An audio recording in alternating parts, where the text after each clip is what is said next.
You are listening to Life's a Vacay podcast, a weekly podcast series focusing on living a life without limitations. I'm your host, Cha Jones. Each week, I interview purposeful people about what they do and how they do it. Some have traditional professions, while others have designed unconventional careers.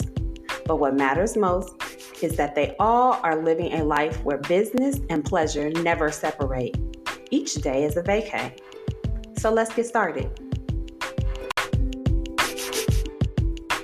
Welcome to another episode of Life's a Vacay podcast. I am your host, Cha Jones. I'm a life coach, motivational speaker, and now podcaster. I absolutely love to travel, but more importantly, I love to help people. So today, on this particular episode, we are going to be talking to my friend who is also a life coach and relocation consultant. Her name is Michelle Wedderburn. She is also the CEO of Expat Life, formerly Afro Expat, and most recently Casa. So if you're interested in getting a mentor and relocating to Mexico, specifically San Miguel, she'll be your girl. So let's go ahead and get started. Michelle, how are you doing today? I'm good. How are you doing, Cha? I'm fabulous. I am so glad that you have the opportunity to join me here on my new podcast, Life's a Vacay. So tell us a little bit about who you are and what you do. Well, I'm Michelle Wedderburn. I moved to central Mexico in San Miguel de Allende in 2018. So I've been here for pretty much our 4-year anniversary is coming up on June the 1st. And I started out really just kind of being a new expat, full-time expat to Mexico back in 2018. And then I transitioned a little bit into consulting for people who were also interested in moving to Mexico via my services at Afro Expats.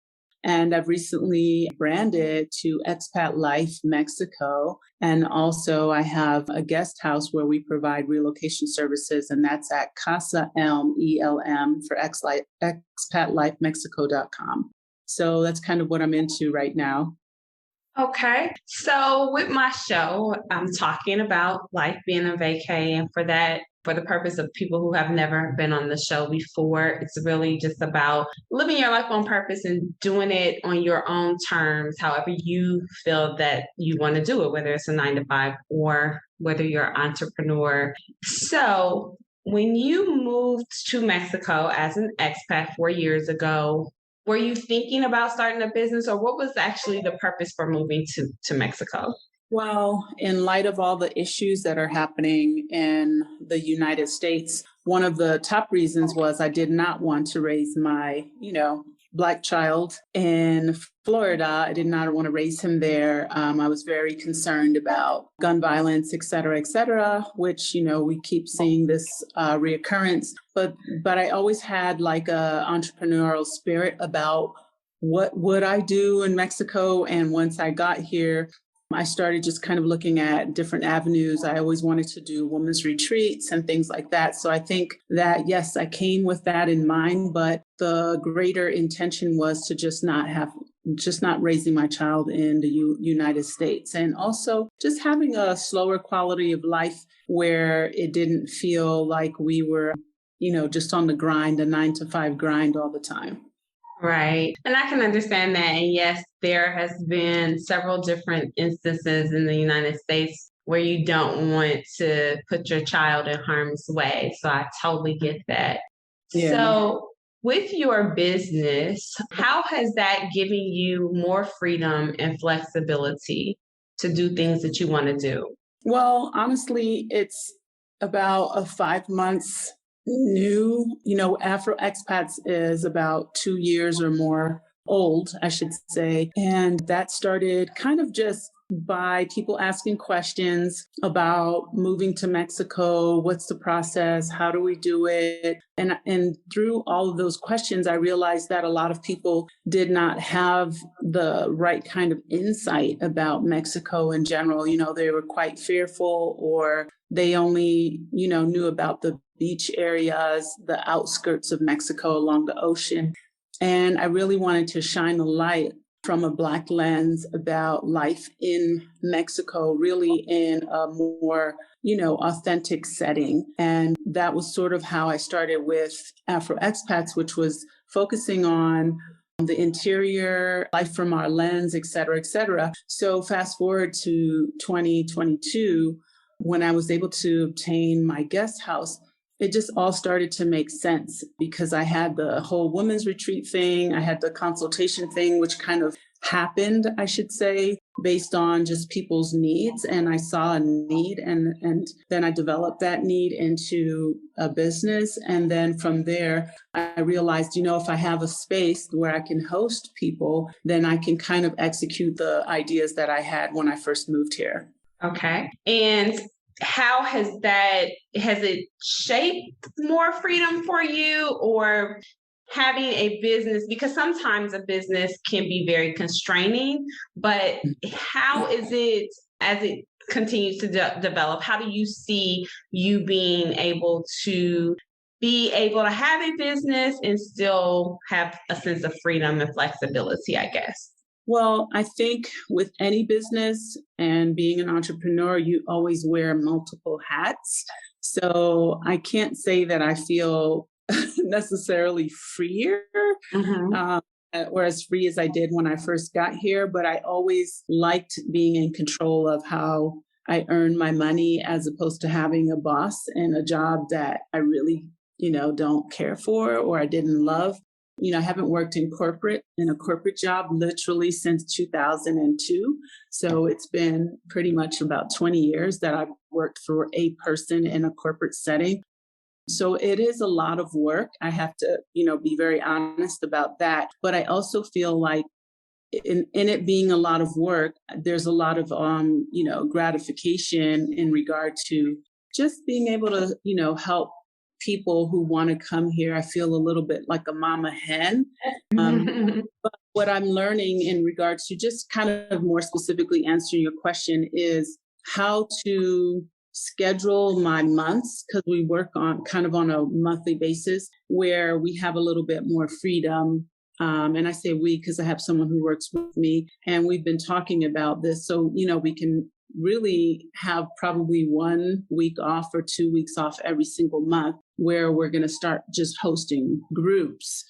And then, instead of like individual travelers at the guest house, we'll just have like a group thing because it kind of makes more sense from a financial and time aspect. So I have to say, because it's starting, it is a lot of work.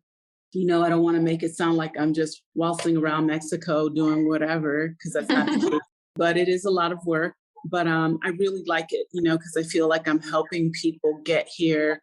And once they land in San Miguel, they really are loving it. And, it's a positive outcome. Right. So since you work with a lot of expats, and I'm assuming that being Mexico, there are a lot of expats who've never left the country. And you can clarify that for me if they are people who have left the country before, but people who are moving to Mexico and they're looking for your services. What, I guess, motivates you to continue to do this work, since it kind of morphed for you? What helps drive you to continue to do the work, and what makes you really happy, or what makes the work gratifying? Well, the first part is what I really love is just seeing the transformation that a lot of people go through. A lot of the clients that I have, they start off with a consultation, relocation strategy session. And you never know where people are coming from, what are their experiences, why do they want to leave? It's very different. Everyone has a different reason. So what I've learned is, just kind of learning where are people kind of coming from with their desire to move to Mexico. And I find it very interesting because a lot of times, they might start off with that typical media mentality that it's not safe or it's dangerous or whatever. So I personally feel like one of the goals that I've always had was to really shine a light on the rich culture in Mexico, the quality of life that we have, the expat experiences that we have here, which are mostly positive. Of course, things happen everywhere in the world. So for me, it's one of those things where I love to see the transformation happen, or I love to be able to really show people that we have instant community here. No, you're not just going to be a fish out of water, and here's how, and here's what you can connect with instantly. So all of the things that I'm able to kind of connect people towards, it just gives me that, instant kind of like, all right, I was a catalyst to someone moving to Mexico, and that makes me feel really happy. So that part of my, I say, job, I guess, or business, is just interesting because as a person of color living in central Mexico, moving to San Miguel, when I first got here, I would say there were about 14, maybe 15 Black folks. We're just growing and growing, like more and more people are coming either through my services, or they saw a video, or they heard about it somehow, or they joined one of my groups. So that for me is just an amazing experience and feeling. It's not really about trying to, count numbers. It's just kind of like, I want anyone who's interested in leaving the United States and finding another place to be, finding another place to find happiness and peace and quiet. I want anyone who's interested in that to be able to find the resources they need. And that's why I created these different outlets to make the process easier, smoother, and also, understanding like it's not that hard, like you can do it, and there are people here ready to support you. Yes. So tell us a little bit more about San Miguel and Mexico, and why you chose to even relocate there versus anywhere else in Mexico. Well, I have a kind of a long history with Mexico in general. I started visiting Mexico back in 2005. And in addition to Mexico, like many places in Central and South America and just around the world in general, but I kind of felt that Mexico was a good location to relocate to because of its vicinity to the United States. And I thought, well, you know what? Europe sounds fabulous. Anyone wants to talk about, oh, I live in Europe. I live, here, I live there. But realistically, just picking a place, I thought, well, I have experience with Mexico. So, and it's always been positive. And I was able to travel around Mexico. And I thought, wow, this country gets such a bad rap. And I've always had like really good experiences. It's affordable. People are friendly and helpful. So why not Mexico? And in the research of, relocating, I spoke to a few friends that I had here in Mexico, and they, I earnestly asked them because, I had my own experiences, but I was like, okay, this is different because I want to live there. So what would you recommend as a Mexican person? And I had people say San Miguel. I had others tell me Guadalajara, Mexico City. I was very concerned about the schools and the school situation. I said, where would you bring your, first grader? Like, what would your choice be? So I got a lot of different input from actual locals, from Mexicans. And San Miguel came up a few times, but they weren't too keen on it. But I then remembered my experience in 2005. And I said, you know what? I actually had a good time there. It wasn't the right time for me to move there at that point. So fast forward to 2017, decided to do a research trip and, to San Miguel, also to Mexico City. And I think we went to one other place. And I did a lot of research. Like I checked into Lake Chapala. I've never been there, but I did look at that. And I thought, well, it's not quite fitting for our family demographic. I thought we have a 6-year-old. I don't want to live somewhere where it feels like the locals and then just retirees. I really want a family setting.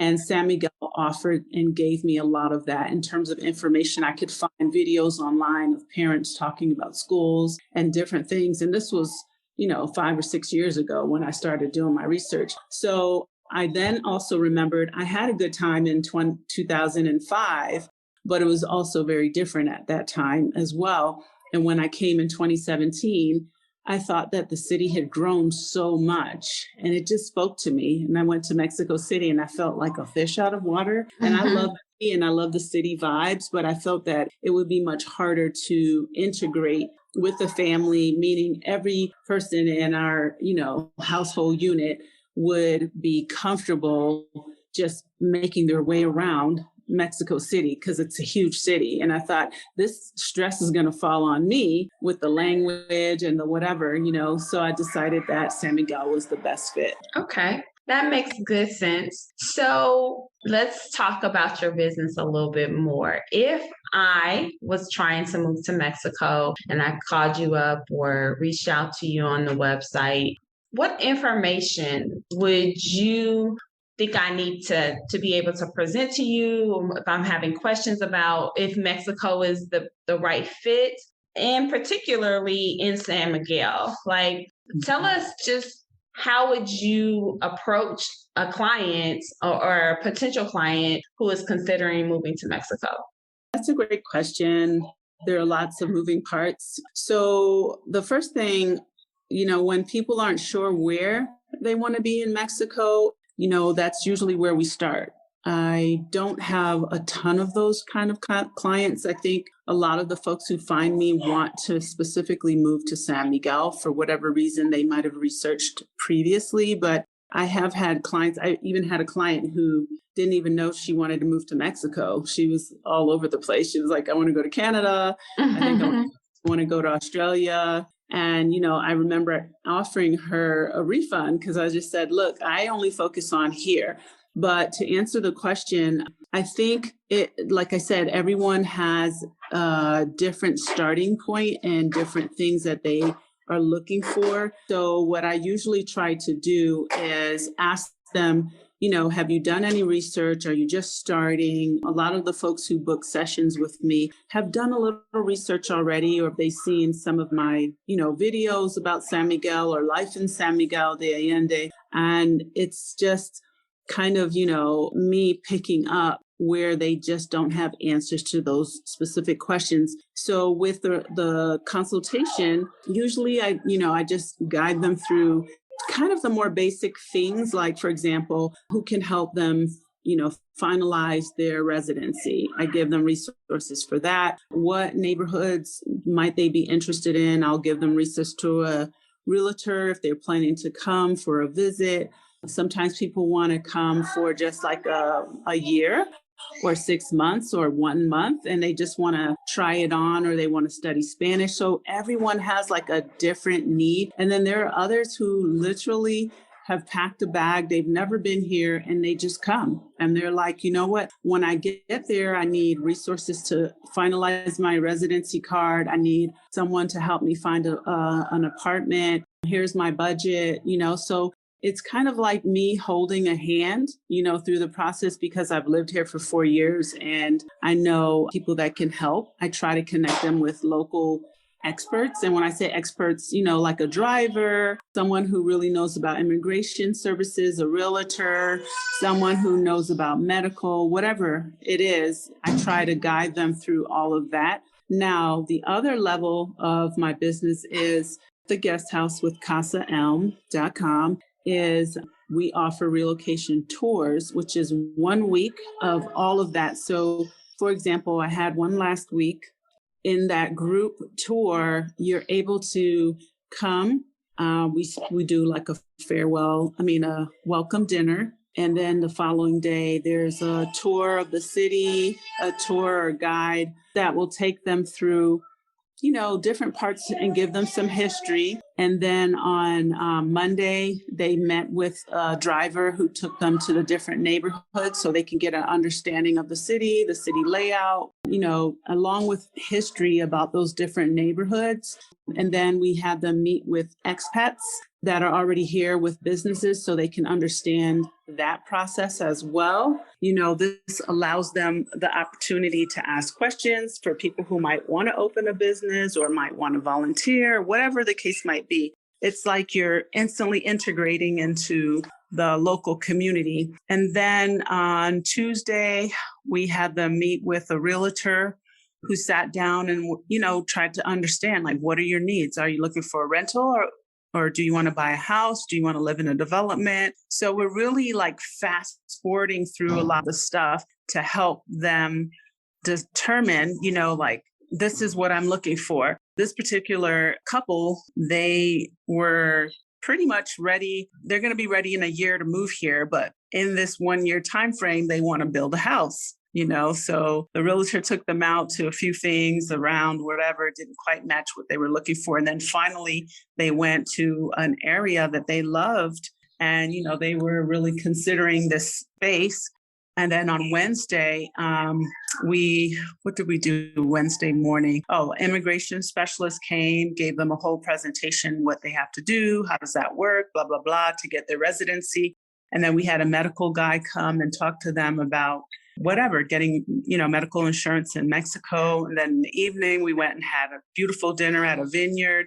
Thursday, they went on on a trip to one of the surrounding cities.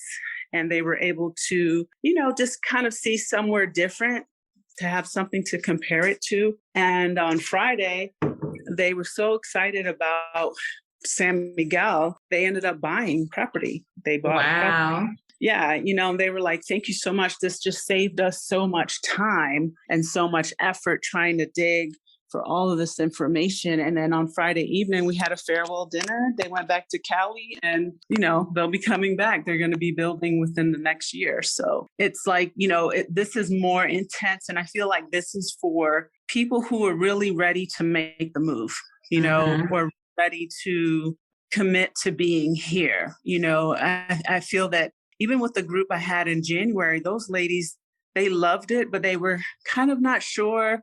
So they then also went to Puerto Vallarta, and then 2 of them are coming back this summer. They were like, no, we love San Miguel and we really like it there. So I feel like it gives you a very well-rounded experience about life in San Miguel, because you're instantly connecting to the things you need, but then you're also connecting to people you can be friends with, and you can ask questions of or whatever. And I think it's harder to do that when you're just a single solo traveler. You get your little Airbnb or your little hotel room. It's, trying to get your foot in the door. Sometimes it might take a little bit longer. Right. Well, that's an amazing service. And I'm glad that you had the opportunity to really take the services that you knew people needed and put them into like one package so that people have a whole experience. So I normally ask people about what fears they may have had around a business or launching, but I know you, or I have talked to you several times, and I know that, this has been something you've been working on for a while. And then some aspects of your business have kind of like just morphed and become something out of great ideas. So when you're talking to individuals who are moving to Mexico, specifically in San Miguel area, do they ever even have fears about moving to a foreign country, starting over? Because that can be very daunting, especially if you don't know. And you're in the business of kind of really helping them gather themselves and answer the questions that they don't have answers to. So how do you deal with those people who have fears? And if they do have fears, what are they centered around? Well, I would say for the people who do have fears, mostly they're centered around finances. And, if they're not receiving some kind of, steady check or a steady retirement, or they're not retirement age, that's definitely a real concern. My services do not include helping you find a job or, helping you figure out how to make money in Mexico. That's not what I do. I mostly am working with people that have that figured out in their life, or they already are online, digital nomads, or they're retiring or about to retire. So as far as like guiding them through that, I don't offer that specific part of a service in my business. It's more about like, okay, if you are in a position, whatever, then I can help you. But that's a very real concern. There have been a few of my clients that have come here and they're still trying to figure it out, and it's daunting. I don't recommend not already having something in place. I have some friends that, were able to find online jobs or able to, pick up a couple extra things here and there that then balance it all out. But it is a concern, it's a very real concern. So my recommendation is, if and when you're in the United States, that it's best for you to sort that through before you come here. And again, some people have different stories and different things. I'm not that person. I'm a planner. So I need to be able to say, yes, okay, this is how, things are going to work for me, and if, everyone's different. And that's all I can say is definitely work that out. That's a real concern that a lot of people have. People ask me questions like, oh, how did you move to Mexico? And I just think everyone's story is very different. And you can't move to Mexico based on my story. Do you know what I'm saying? I can't move to Mexico on your story. So I think it's just best to have that kind of sorted. Yeah. Definitely. And, people have their own particular fears. And if their fear is really about money and being able to afford the life that they're going to have in Mexico, then they probably still need to reevaluate some things, because you definitely aren't going to be able to help them with that. Since that's not your service. That would be daunting if I wanted to move abroad and I just haven't figured out what am I going to do to support myself. Because, when you think about moving to Mexico, for most parts of Mexico, the economics are not, it's going to be much lower than what you would be able to afford in the United States. And so it's something for people to think about as far as like, how can they save? But if you don't have anything to start with, that is very daunting. So yeah, but I am glad that you do have the service. You have the guest house, you have your consulting. So I normally end the show by leaving my listeners with 3 nuggets. What would you like to impart upon the listeners about your services and or about relocating anywhere? The first nugget I would say is for sure follow your instincts, your heart. And this is all one answer. For nugget number 1 is follow your heart, follow your instincts, and don't let others try to, dissuade you from doing whatever it is that you might have desired to do. I encounter a lot of females, mostly African-American females, who just, got to a breaking point and they're like, I just want to get out of here, right? I want to move. I've done enough for everyone else. I really think that you cannot let someone else tell you what your views and your visions are, and I think a lot of us that move here, we're just a little quirky, and that's okay. We want to be somewhere different, and we're willing to go down that lane without a lot of approval and validation. So there's definitely a community out here that will support you. And when I say out here, I'm meaning there's expats all over the world, and you just have to reach out and look for that. Nugget 2 is definitely have a plan. I don't think everyone can survive off of a backpack situation and I'm just going to go with $100 in my pocket. That's cool. Like if you have that personality that you can just surf around the world with a backpack, good on ya. But don't watch a video or 2 of someone doing this and think that that's you. Because if you've never left your state or you've never traveled in even the US or outside of the US, it's tough, especially if you don't know the language. It's not, it can be lonely, actually. I think finding a place or spaces where you can connect with community that makes you feel that you're, not to say home, but you're accepted and you're a part of that, then I would for sure go for it.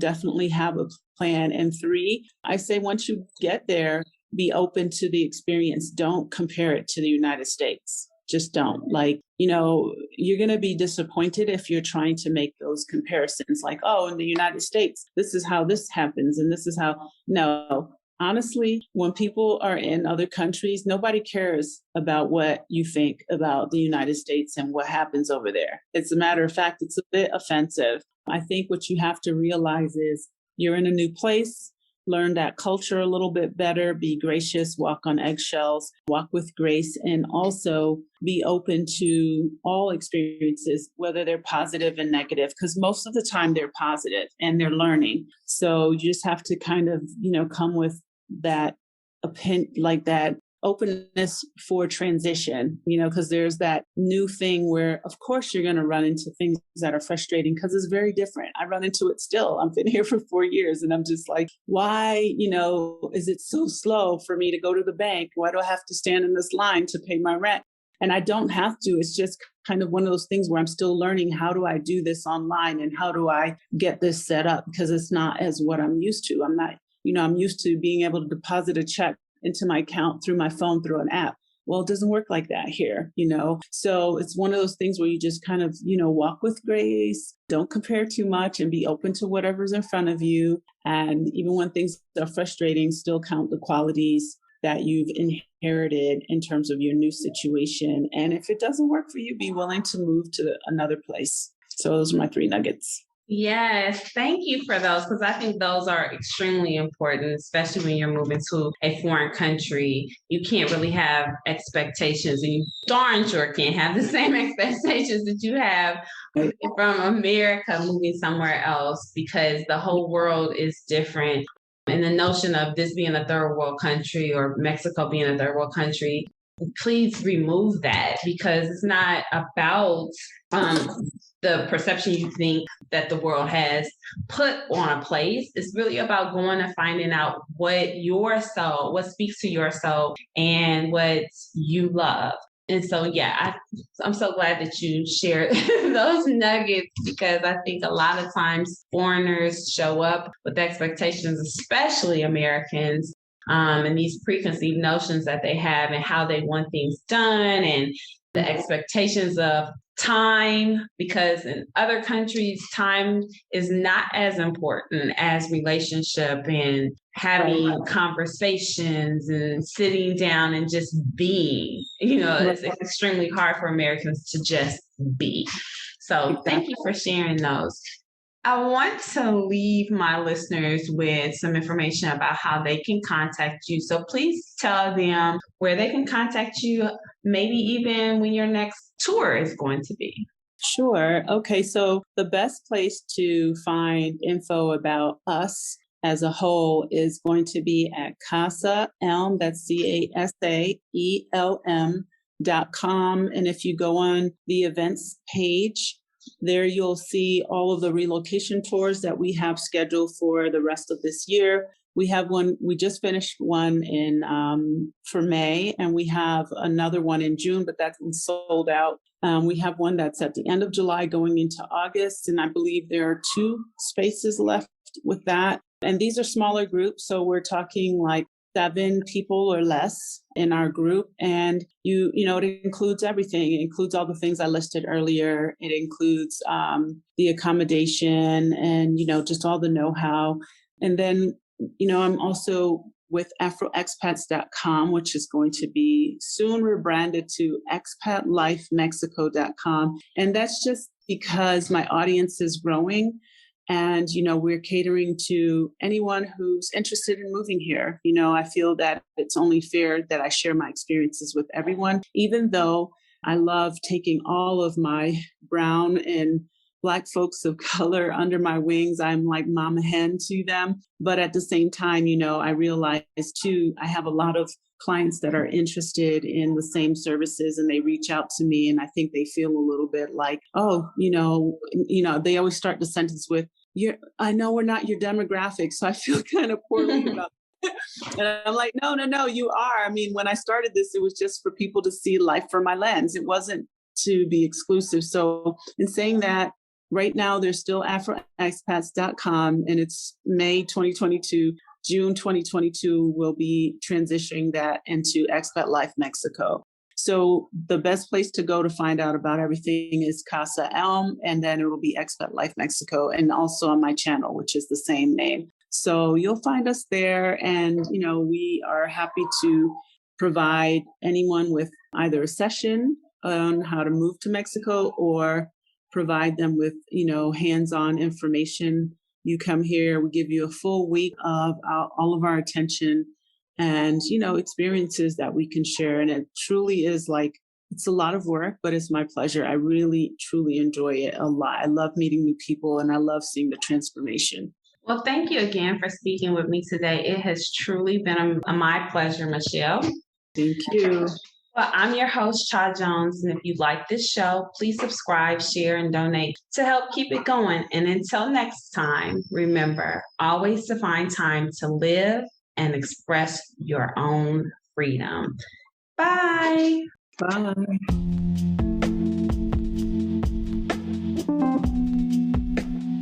You have been listening to Life's a Vacay podcast. Thank you for tuning in today.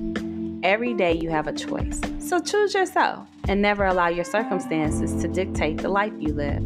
Whatever you don't like, you can change.